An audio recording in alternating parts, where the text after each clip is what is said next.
Glórias a Deus.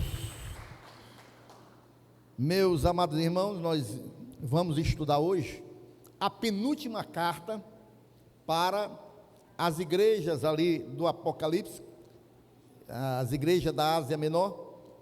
Na próxima quinta-feira, nós estaremos fazendo o encerramento desses estudos, tá bom? Até agora, eu tenho absoluta certeza que as lições que foram ministradas aqui trouxeram muitos alertas para a igreja da atualidade e muitos ensinamentos também, porque afinal de contas, irmãos, a palavra do Senhor, ela foi deixada para nós, para aviso nosso, como diz a própria palavra, para instrução para nossas vidas. Então, as lições que tem aqui nesse texto, e na palavra de Deus como um todo, são para nossa instrução, são para alertas, são para despertamento da igreja e para que nós possamos ter uma vida espiritual sadia. Não vai ser diferente hoje com essa carta, que é uma das cartas de uma das igrejas que mais se destacou entre essas. Aliás, a Filadélfia, ela é a igreja que não tem nenhuma exortação severa contra os seus procedimentos. Só ela, e se não me falha a memória, a de Esmirna, né? São duas igrejas que se destacam no meio dessas 7 igrejas aqui. Então, abra sua Bíblia no livro de Apocalipse, capítulo 3, a partir do versículo 7, para que nós possamos, esta noite, tirar as lições para a nossa vida, ensinamentos preciosos para nós. Como nós sempre falamos aqui, meus irmãos, os direcionamentos para essas igrejas, os ensinamentos do Senhor Jesus, não era só para aquelas igrejas, é para as igrejas de todas as épocas, porque os princípios são os mesmos. Nós, cristãos, não mudamos os nossos princípios. O Senhor Jesus não muda os seus princípios, os princípios são os mesmos. Todos acharam? Quem não achou, acompanha comigo aqui no Data Show. Ao anjo da igreja em Filadélfia escreve: estas coisas diz o santo, o verdadeiro, aquele que tem a chave de Davi, que abre e ninguém fechará, e que fecha e ninguém abrirá. Conheça as obras que você realiza. Eis que tenho posto diante de você uma porta aberta, a qual ninguém pode fechar. Sei que você tem pouca força, mas guardou a minha palavra e não negou o meu nome.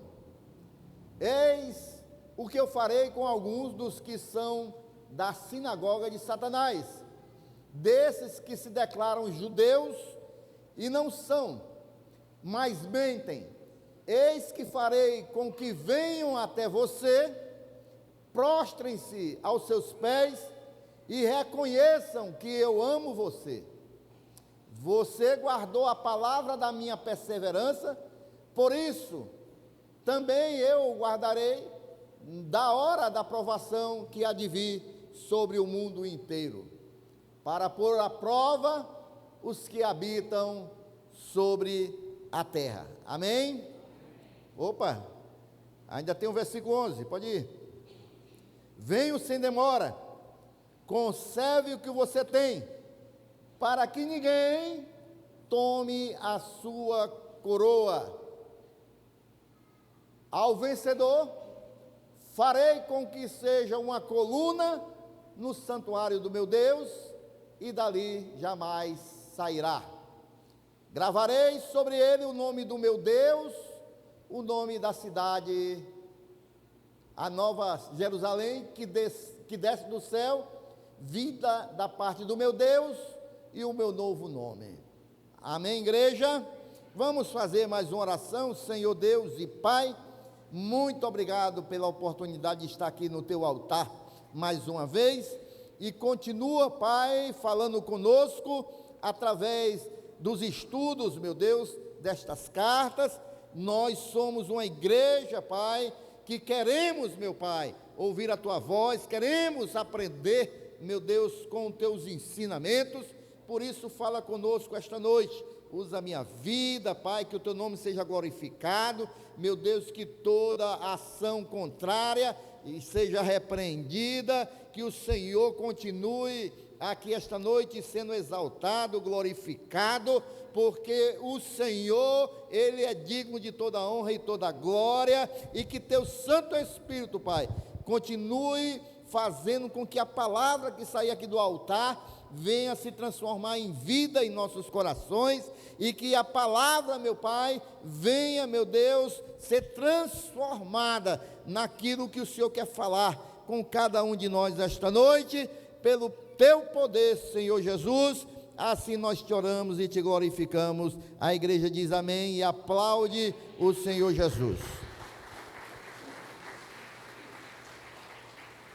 Meus queridos irmãos, devido a essa carta de Filadélfia, os cristãos, não só daquela época, mas do mundo todo e da atualidade, ficaram conhecendo a história de uma igreja que se manteve fiel ao Senhor Jesus e também se manteve fiel à palavra do Senhor Jesus, ao Evangelho de Jesus.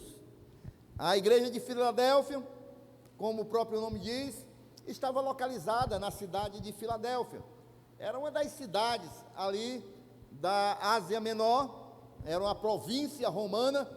O Império Romano tinha muitas províncias e a cidade de Filadélfia era mais uma dessas províncias onde havia muito gentil e ela estava estabelecida ali. E além de estar estabelecida ali, a cidade de Filadélfia era um importante centro, irmãos, de difusão da cultura grega, porque através de Filadélfia teria-se ligação tanto com o Ocidente como com o Oriente. Então muitas pessoas passavam por ali e havia a oportunidade do Evangelho ser divulgado, porque as pessoas passavam por ali, os crentes de Filadélfia aproveitavam a oportunidade para pregar o Evangelho do Senhor Jesus. Essa cidade, irmãos, ela foi fundada pelo rei Átalos Filadelfo II. Então, por isso o nome Filadélfia, porque veio do nome desse rei, Átalos Filadelfos.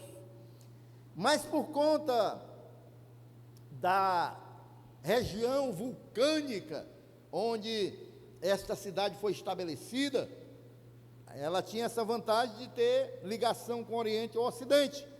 Mas como ela foi construída, essa cidade, onde estava a igreja de Filadélfia? Em cima de uma região vulcânica, constantemente, irmãos, esta cidade era abalada por terremotos.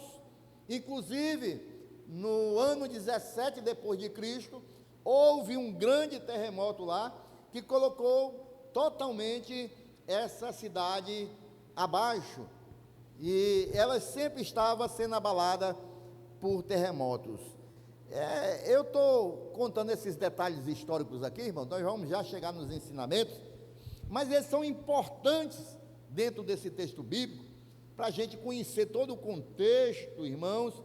E esta carta à igreja de Filadélfia, há várias referências diretas a esse contexto histórico que eu estou falando para os meus amados irmãos, e nós vamos ver durante o ensinamento aqui desta noite. E é por isso que eu estou pensando esses detalhes aqui para os meus amados irmãos. Mas vamos para o estudo que o Senhor quer nos ensinar esta noite. A carta, ela começa fazendo uma saudação ao anjo da igreja em Filadélfia. O anjo era o líder espiritual, era o pastor daquela comunidade cristã, e o Senhor começa fazendo uma saudação da parte de Cristo, do Senhor, para aquele líder que estava à frente daquela igreja. Nós sabemos que nas outras cartas que nós estudamos, houve também uma saudação, mas algum desses outros líderes que nós estudamos foram exortados também, como também foram elogiados, dependendo da condição espiritual quem se encontrava a igreja. Nós vamos ver aqui que essa igreja foi muito elogiada, porque aí vem aquele ditado que diz que a igreja é a cara do seu pastor, né? Eu não sei se eu posso concordar muito com isso não, mas mas a verdade é que o pastor, ele tem sim, irmãos, uma grande responsabilidade com relação ao desenvolvimento espiritual da igreja, a qual ele pastoreia. É por isso que eu falo para os meus amados irmãos, não há diferença entre os membros da igreja, aqueles que são salvos por Cristo, incluindo o pastor.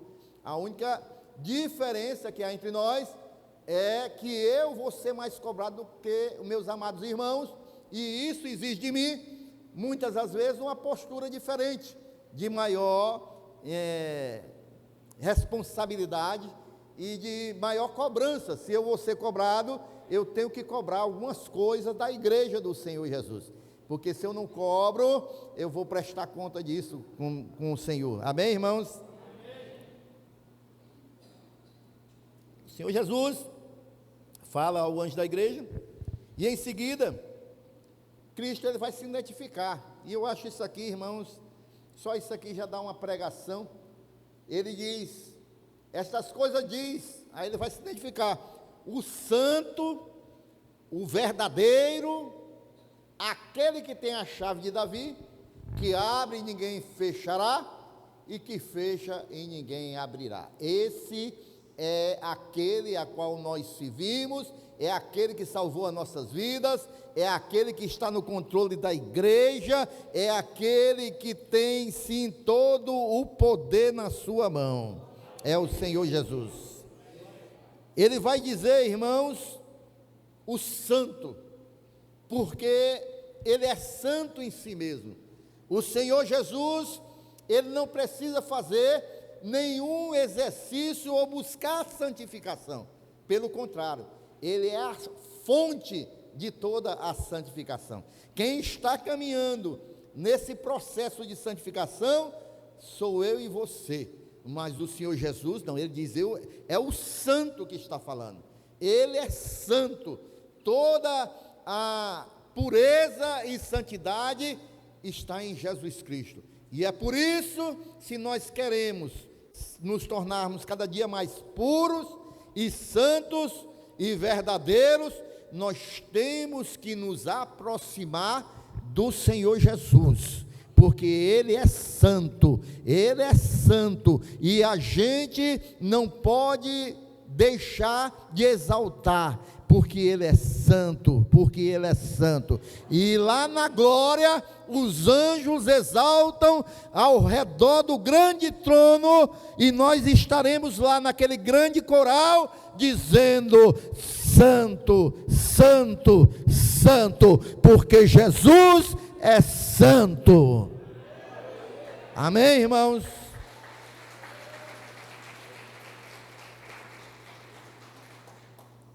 O texto diz também que ele é o verdadeiro, e aqui faz um contraste, porque é o verdadeiro que o pai da mentira, que é o diabo, tem raiva e combate, mas em Jesus está toda a verdade.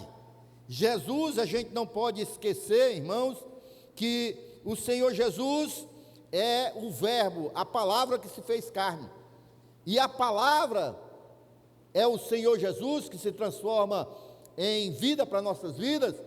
Na palavra diz, conhecereis a verdade, e a verdade vos libertará. Conhecereis o Senhor Jesus, através da palavra, e a palavra nos libertará, porque Ele é o verdadeiro, e só a verdade pode nos libertar. Amém, irmãos? Então, essa autodescrição de Cristo enfatiza aí a sua santidade, veracidade, e quando falo da chave de Davi, nós vamos já falar, vai falar da sua autoridade absoluta. Ninguém tem maior autoridade do que o Senhor Jesus. Jesus Cristo, irmãos, é aquele que possui a chave de Davi. Isso quer dizer, irmãos, que todas as promessas messiânicas vão se cumprir em Cristo Jesus. Quando se diz que ele tem a chave de Davi, quer dizer, irmãos, que o Senhor Jesus é o único que tem poder, irmãos, de abrir as portas do reino de Deus para que a gente possa entrar e encontrar salvação. A humanidade possa entrar e encontrar salvação somente através de Jesus Cristo. Ele é que tem a chave, porque só através de Jesus Cristo nós podemos entrar no reino de Deus. Essa autodescrição de Cristo, irmãos, com certeza trouxe um grande conforto para a igreja de Filadélfia, porque a igreja de Filadélfia, irmãos, também era uma igreja perseguida pelos judeus daquela época. Os cristãos eram perseguidos por toda a comunidade judaica daquela cidade, porque eles diziam, irmãos, que eles eram o único povo de Deus, era o povo eleito de Deus, era a comunidade judaica, e eles não aceitavam nenhuma outra norma de fé, e aí eles perseguiam a igreja do Senhor Jesus, e é por isso que nós vemos aqui na carta, o Senhor Jesus dizer que eles são a sinagoga de Satanás, porque eles estavam barrando o crescimento da obra de Deus. Mas, ao falar da igreja de Filadélfia, irmãos, apesar dessa perseguição que nossos irmãos sofriam, Jesus deixou claro que a segurança da salvação deles, e a nossa também hoje, irmãos, não tinha nada a ver, irmãos, sobre julgamento judaico. Não, a salvação deles não estava, porque eram os judeus que diziam quem ia para o céu e quem não ia. Não tinha nada a ver com isso, mas a salvação deles e a nossa, irmãos, está sob as mãos daquele que verdadeiramente tem a chave de Davi. E se nós já entramos pelo Senhor Jesus, nós encontramos a salvação verdadeiramente. Amém, irmãos? E aí o Senhor, irmãos, depois que faz essa breve introdução, ele começa aqui fazer alguns elogios na carta, tá certo? À igreja de Filadélfia. Ele começa dizendo: conheço as tuas obras, eis que tenho posto diante de ti uma porta aberta, a qual ninguém pode fechar. Sei que você tem pouca força, mas guardou a minha palavra e não negou o meu nome. Olha, irmãos, isso aqui, irmãos, é algo assim para nossas vidas. Se você está ouvindo o Espírito Santo de Deus falar ao seu coração, como ao estudar isso aqui, eu ouvi ao Espírito Santo de Deus falar ao meu coração, e está falando agora, o que nós vemos aqui, irmãos, é para que a gente possa, irmãos, cada dia mais estar com nossos olhos no Senhor Jesus. Essa igreja está dizendo que ela tinha pouca força, irmãos, tinha pouca força, no entanto, as obras dela eram conhecidas diante do Senhor. Ela está dizendo aqui, irmãos, que tinha pouca força, porque além de ser uma igreja pequena em número de irmãos, era uma igreja, irmãos, sofredora, porque era perseguida, mas ela guardou a palavra do Senhor e não negou o nome do Senhor. Sabe o que é que eu aprendo aqui, meus irmãos? Que se nós, irmãos, temos esse espírito que guiava essa igreja de Filadélfia, embora a gente possa passar momentos de fraqueza, de dificuldades, de lutas, que isso é inerente ao ser humano, e eu passo, você passa também, batalhas, dificuldades, batalhas espirituais, batalhas do dia a dia, nós passamos, e muitas das vezes nós podemos nos encontrar de alguma maneira fragilizados na nossa fé, mas o que é importante a gente aprender com essa igreja, que ela tinha pouca força, era uma igreja que não tinha muita poder, ou seja, de influência no aspecto mundano, né? Secular, melhor dizendo, mas ela tinha pouca força aos olhos humanos, mas espiritualmente era uma igreja forte. Sabe o que eu aprendo aqui, meus irmãos? Que essa igreja, ela tinha pouca força, mas ela não parava. Eu estou fraco, pastor. Ok, mas continue andando, continue pregando a palavra do Senhor, continue guardando a palavra do Senhor no seu coração, continue firme no Senhor, não negue o nome do Senhor. Mas eu estou fraco. Mas eleve os seus olhos para o Senhor Jesus e peça revestimento do alto para a tua vida, mas não pare a sua jornada, porque você pode ser fraco aos olhos humanos, mas aos olhos do Senhor, essa igreja era uma igreja forte. Ela não desistiu, ela continuou firme no propósito que o Senhor tem para a sua igreja, que é a gente guardar a sua palavra no nosso coração, irmãos, e honrar e proclamar o nome de Jesus e jamais negar esse nome sobre as nossas vidas. Amém, meus irmãos? Você está compreendendo? Algumas pessoas aproveitam, irmãos, para dizer: mas eu pequei porque eu estava fraco. Eu estava fraco e não resisti, e aí pequei contra o Senhor Jesus. A esses irmãos eu quero dizer que o pecado não é vitamina não, viu, irmão? O pecado não é vitamina, não fortalece ninguém. Mas eu estou fraco, e aí aproveitei o embalo, e aí pequei. Não, irmãos, essa igreja, ela permaneceu, irmão, firme no Senhor, porque embora tivesse fraca, pouca força, ela guardou a palavra do Senhor, porque quando nós damos autoridade à palavra do Senhor nas nossas vidas, irmãos, e não deixamos sermos guiados pela nossa carne, aí, irmãos, a gente não vai negar o nome do Senhor Jesus, quer seja por palavra, quer seja por obras. Então a gente tem que se manter firme no Senhor.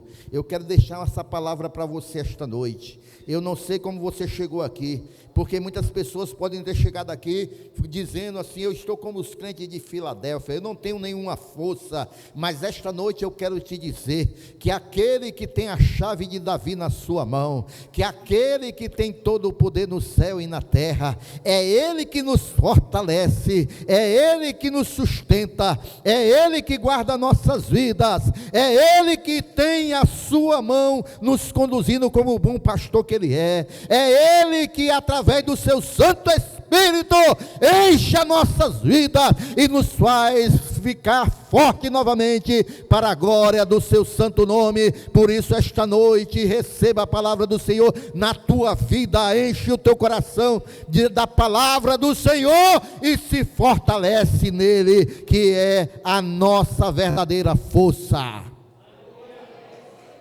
Aleluias.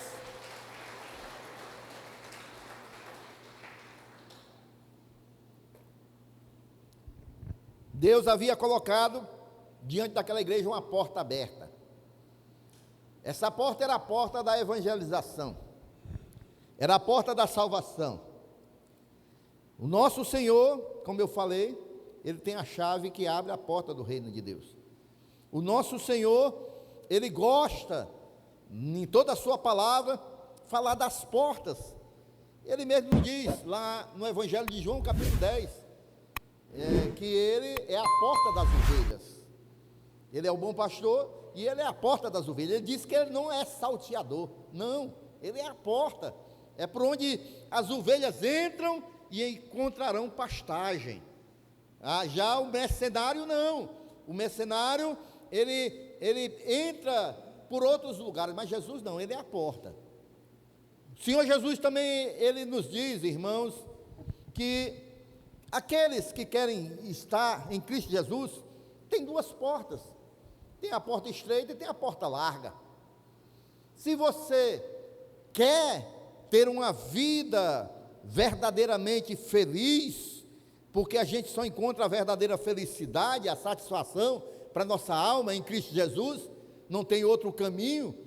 Você pode buscar outros caminhos, mas só Jesus Cristo que vai trazer a verdadeira satisfação espiritual. Então, tem a porta estreita, essa vai nos dar a verdadeira satisfação, mas aí tem que ter renúncia, aí tem que largar algumas coisas, aí tem que lutar contra algumas coisas, e aí, nessa porta, a gente encontra o caminho do céu e encontra o Senhor Jesus. Agora, se você quer agradar o Senhor com a porta larga, que pode tudo, eu quero dizer para você que você está entrando por uma porta errada, porque a porta larga não tem dificuldade, a porta larga é da facilidade, a porta larga é onde só se encontra a satisfação pessoal e a satisfação da carne. Essa é a porta larga, é a porta que muitos estão entrando e muitos estão oferecendo nas igrejas, dizendo que é o caminho que vai levar para a vida eterna, e não é esse caminho pela porta larga. Se você quer ter uma vida de paz com Deus, você vai ter que entrar no caminho assim, ó, de lado, que é estreito, e pelo que me consta até hoje, já procurei aqui na Bíblia, não me consta que o Senhor revogou esse versículo e alargou mais um pouco a porta para que a gente possa se sentir mais à vontade. Posso ouvir um amém da igreja? A porta continua estreita, meus irmãos. Ela não foi alargada. Essa porta estreita é compromisso com Deus. A porta estreita, irmãos, é renúncia de muitas das coisas. A porta estreita, irmãos, a gente vai ter que lutar um pouco contra a nossa carne para passar por lá, irmãos. A porta estreita, irmãos, não vai aceitar, irmãos, a gente passar por ela de qualquer jeito, não. A gente tem que largar um bocado de coisa. E é essa que nos dá a salvação. É essa que vai nos trazer a verdadeira felicidade e a satisfação. É a porta estreita. O Senhor colocou uma porta aberta diante daquela igreja. Essa porta é a porta da salvação, é a porta da evangelização, mas essa porta ela é estreita. Posso ouvir um amém da igreja? A cidade de Filadélfia, como eu já falei, ficava às margens de uma importante rota comercial que ligava o Oriente do Ocidente. Então, era uma ótima porta para se pregar o Evangelho. As pessoas que vinham de todas as partes do Império Romano passavam por ali, meus irmãos. E aí, irmãos, ali foi criada uma grande oportunidade de evangelização. Foi uma grande porta aberta pelo Senhor. A igreja de Filadélfia não desperdiçou essa maravilhosa oportunidade que o Senhor deu, não, com essa porta aberta. Pelo contrário, ela foi uma verdadeira igreja missionária. Ela pregou o Evangelho, irmãos, com firmeza e fidelidade. Amém, irmãos? E mesmo diante da oposição dos judeus, dos escárnios, daqueles que eram inimigos da obra do Senhor, judeus, a igreja de Filadélfia não negou o nome de Cristo e guardou a sua palavra de todas as formas. Então, essa igreja poderia ser pequena, sem força aos olhos humanos, mas era grande diante do Senhor, nosso Senhor Jesus Cristo. Vamos em frente, irmãos. A carta à igreja de Filadélfia, ela tinha assim um pano de fundo adverso. Por quê, pastor? Porque os crentes daquelas cidades, irmãos, tinham muitos obstáculos a enfrentar. Aqui na carta, Cristo disse que estava ciente dessa oposição daqueles que pertenciam à sinagoga de Satanás, como eu já falei, eram os judeus. Para o povo, para os judeus, os irmãos de Filadélfia, eram os hereges. Para os judeus pertencentes ali àquela comunidade judaica, daquela sinagoga, perseguir a igreja de Filadélfia era agradar a Deus, na mentalidade deles. Mas nós sabemos, irmãos, que infelizmente foi dessa maneira também com o nosso Senhor Jesus Cristo. Os fariseus, judeus, eles se achavam sabedores da verdade, e eles perseguiram ao Senhor Jesus até mesmo por inveja, e mataram o Senhor Jesus. No entanto, ali fazia parte do plano do Senhor, mas o judeu, ele sempre teve essa dificuldade de aceitar que o novo de Deus para aquela comunidade, a verdade da revelação do Evangelho do Senhor Jesus, o plano de Deus. E assim como os crentes da igreja de Esmirna, os cristãos de Filadélfia também estavam sofrendo perseguição por parte daqueles judeus que viviam ali. Os irmãos estão compreendendo até aí, meus irmãos? Então, qualquer um que se convertesse ali, irmãos, ao Evangelho, era perseguido, irmãos, era perseguido pelos judeus. Eles eram tratados como os verdadeiros hereges, porque aquela assembleia judaica, irmãos, se orgulhava, como já falei, de ser o povo eleito de Deus. Mas, no entanto, Jesus identifica eles como sinagoga de Satanás. Jesus Cristo ainda fez uma promessa aos irmãos de Filadélfia. Disse que aquele povo um dia ia conhecer a verdade, ia se ajoelhar ali aos pés deles, né? Para ali se arrependerem, né? Então, diante desse cenário, irmãos, Cristo também garantiu que, assim como a igreja de Filadélfia, como assim também disse o nosso diácono Francisco, guardou a palavra, né, de sua perseverança, ele também guardaria aquela igreja na hora da provação que haveria de vir sobre todo mundo. No versículo 10, também eu guardarei da hora da provação que há de vir sobre o mundo inteiro. Irmãos, aqui também há uma palavra maravilhosa para nossas vidas, irmãos, porque esta declaração, eu te guardarei da hora da provação, aqui não está, irmãos, implicando uma ideia que ia tirar aquele povo, não, mas ia guardar, para que eles perseverassem no meio da provação. Essa palavra aqui, irmãos, é uma palavra grega, usada, que é usada nesse versículo como guardar, é uma palavra grega que está sendo usada também por Jesus, lá em João capítulo 17, quando o Senhor Jesus faz aquela oração sacerdotal, pedindo ao Pai, que pelos discípulos, que o Pai não os tirasse do mundo, mas os guardasse do mundo. Então, o que o Senhor Jesus está dizendo aqui é a mesma coisa.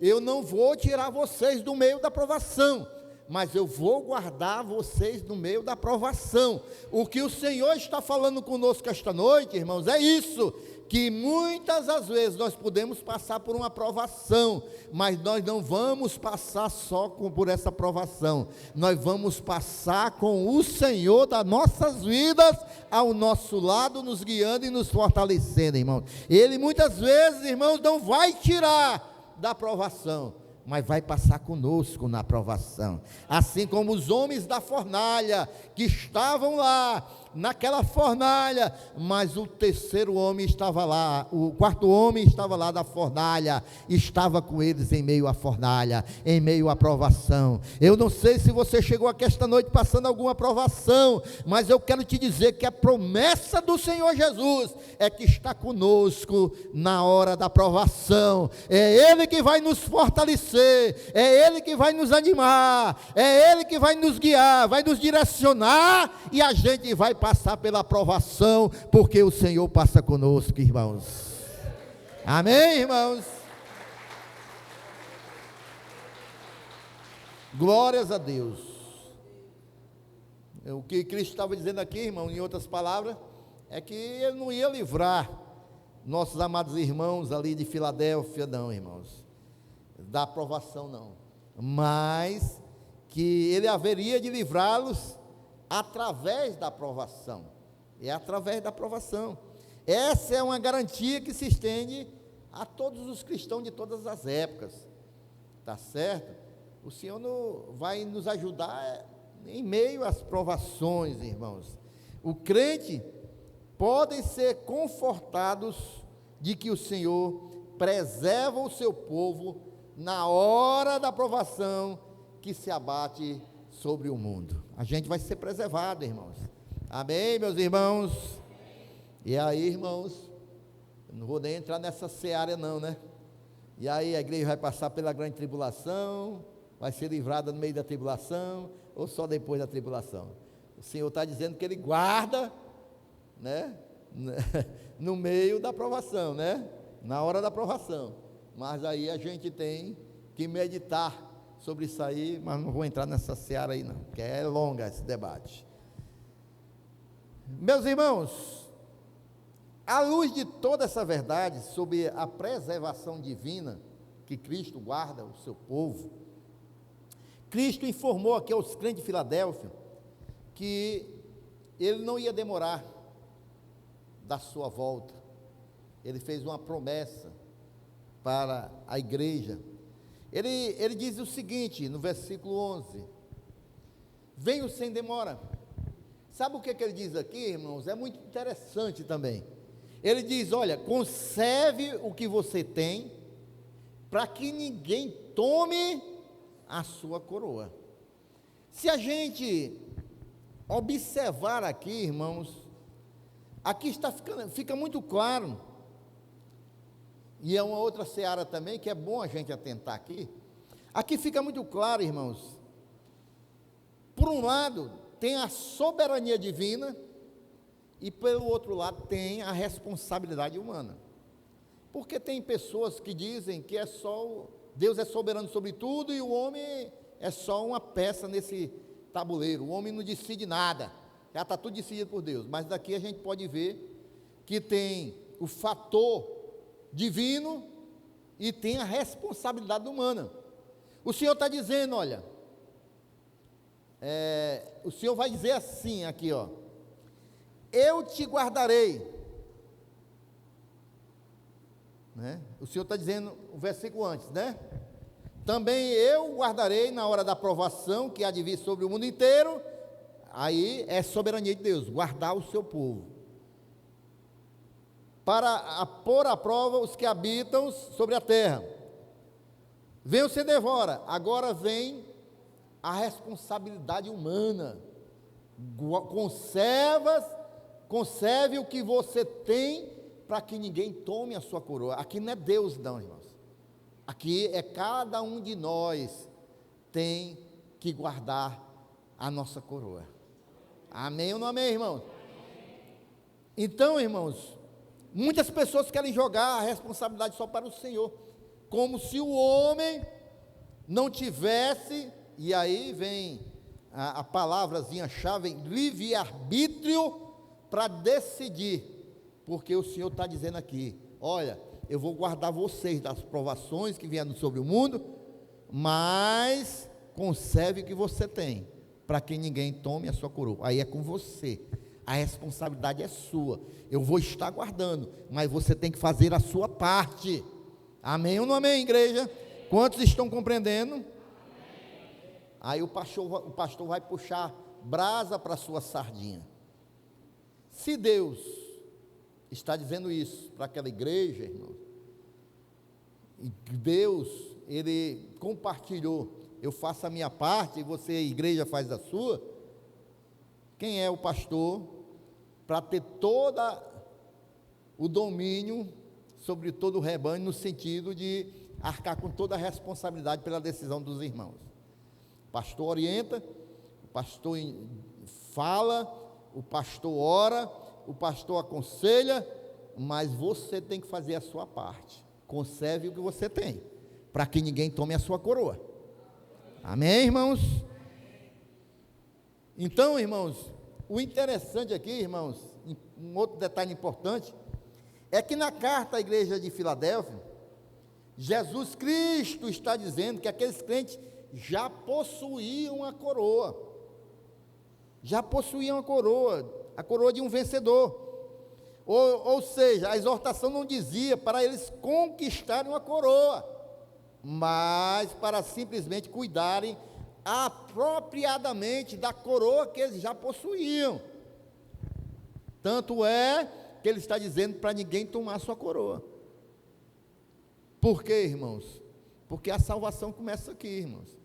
Se eu recebo Jesus como meu Senhor e Salvador, eu sei que eu estou salvo, e ao vencedor receberá uma coroa. Agora eu tenho, por isso que o Senhor disse, perseverar até o final, para que ninguém tome a minha coroa. Os irmãos estão compreendendo, irmãos? Então, irmãos, essa coroa de vencedor, no sentido de alcançar a salvação, ser alcançado pelo Senhor, essa coroa, irmãos, já está garantida. Agora a gente tem que zelar para não perder essa coroa. E aí viria outra questão, né? Rapaz, aqui já vem logo, né, Diácono Francisco, na mente, né? E aí? Porque tem gente que diz que crente é salvo, uma vez salvo, está salvo, pronto, para sempre. Mas ele está dizendo para não perder a coroa, como é que pode? Aí é outras questões teológicas, né? Mas eu creio, irmãos, que se a gente não estiver em Cristo e conservando a nossa coroa, e a gente tem que ter cuidado, amém, crentes? Amém. Porque hoje, infelizmente, muitos estão trocando a sua coroa, assim como Esaú fez, trocando por um prato de lentilha. E a gente não pode entrar nesse caminho. Que ele está instruindo aqui a igreja de Filadélfia, e está instruindo também a igreja evangélica sem fronteira do Gerisate 3, é que a gente possa continuar fiel ao Senhor, para, tendo cuidado pessoal, cada crente, cuidado no seu relacionamento com Deus, na sua intimidade com Deus, olhando para o Senhor, ficando firme nele, seja qual for a circunstância que a gente possa passar, para que a gente não venha perder a nossa coroa. Os irmãos estão compreendendo, irmãos? E aí, para concluir, irmãos, o Senhor vai dizer, concluindo a carta aqui da igreja de Filadélfia, ele vai terminar com uma promessa gloriosa para nossas vidas. Quem é crente aí que gosta de promessa do Senhor? E ele vai fazer essa promessa aos vencedores, que preservaram a coroa, tá certo? Tem vencedor aqui nessa igreja esta noite? Ele vai dizer, em primeiro lugar, o seguinte: ele vai prometer ao vencedor, Apocalipse 3:12, ao vencedor, farei com que seja uma coluna no santuário do meu Deus, e dali jamais sairá. Aqui eu falei que essa igreja, olha o contexto histórico para a gente poder compreender, estava sobre uma região que tinha muitos terremotos, era uma região muito instável, tinha muitas ali perigos da terra tremer. Então, essa era uma promessa muito significativa para aqueles crentes, irmãos, porque eles viviam assombrados com os terremotos. Inclusive, irmãos, os terremotos ali era tão frequente que o medo da população era tão grande dos terremotos, porque a gente sabe que naquele tempo a cidade tinha os muros, e eles tinham medo. E aí, muitos desses crentes aqui de Filadélfia, irmãos, resolveram morar em campos abertos, dormiam em campos abertos, fora dos muros da cidade, com medo dos terremotos e os muros cair para dentro da cidade e muitos morrerem.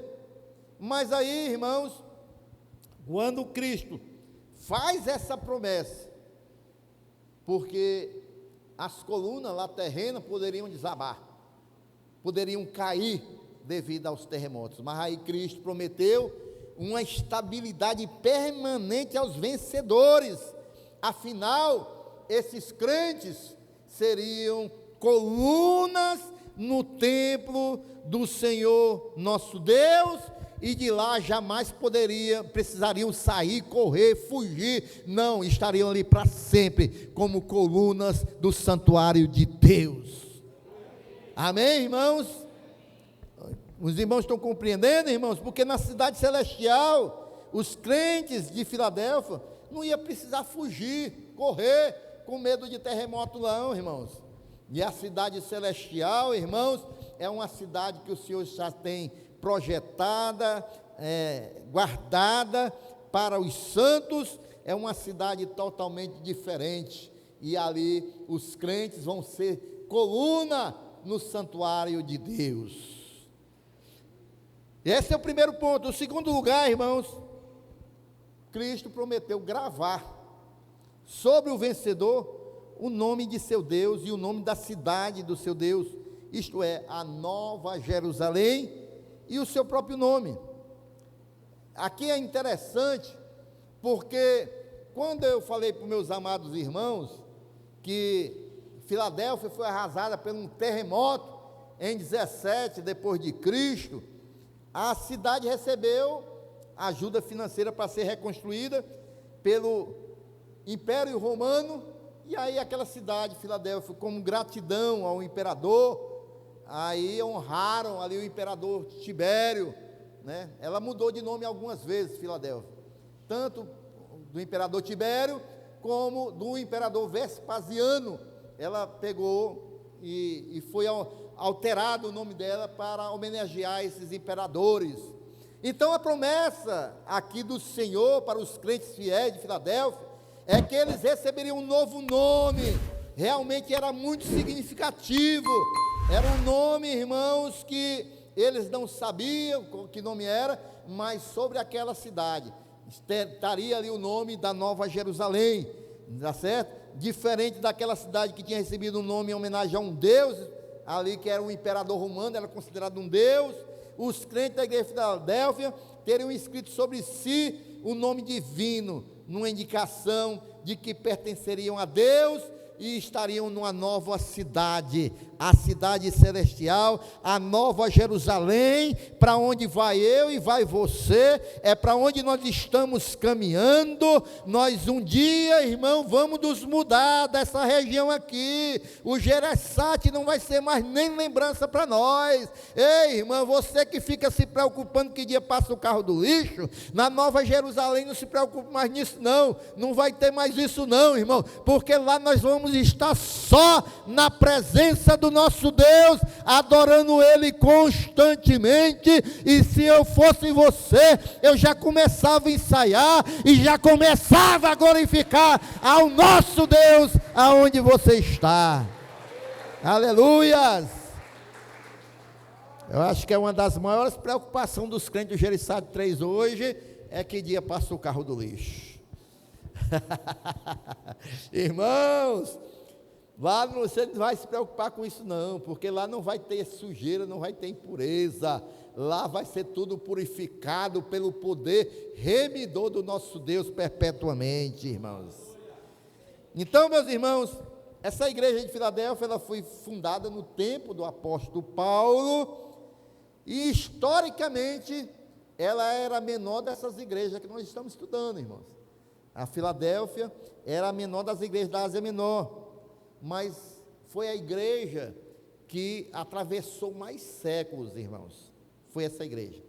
Ela poderia ter pouca força, poderia ser a menor, mas foi a que mais adiante foi, porque ela tinha o Senhor no controle das suas vidas. E mesmo depois que os muçulmanos tomaram ali a província da Ásia e dominaram toda aquela região, a fé cristã ainda persistiu na igreja de Filadélfia.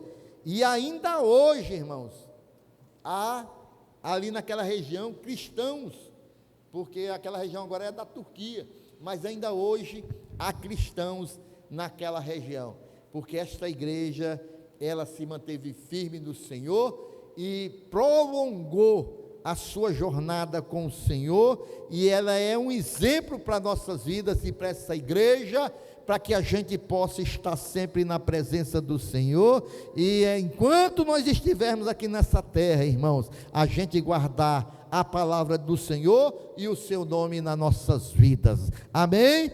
Aqui tem crentes com esse espírito de crentes de Filadélfia. Se há, fique em pé glorificando ao Senhor esta noite.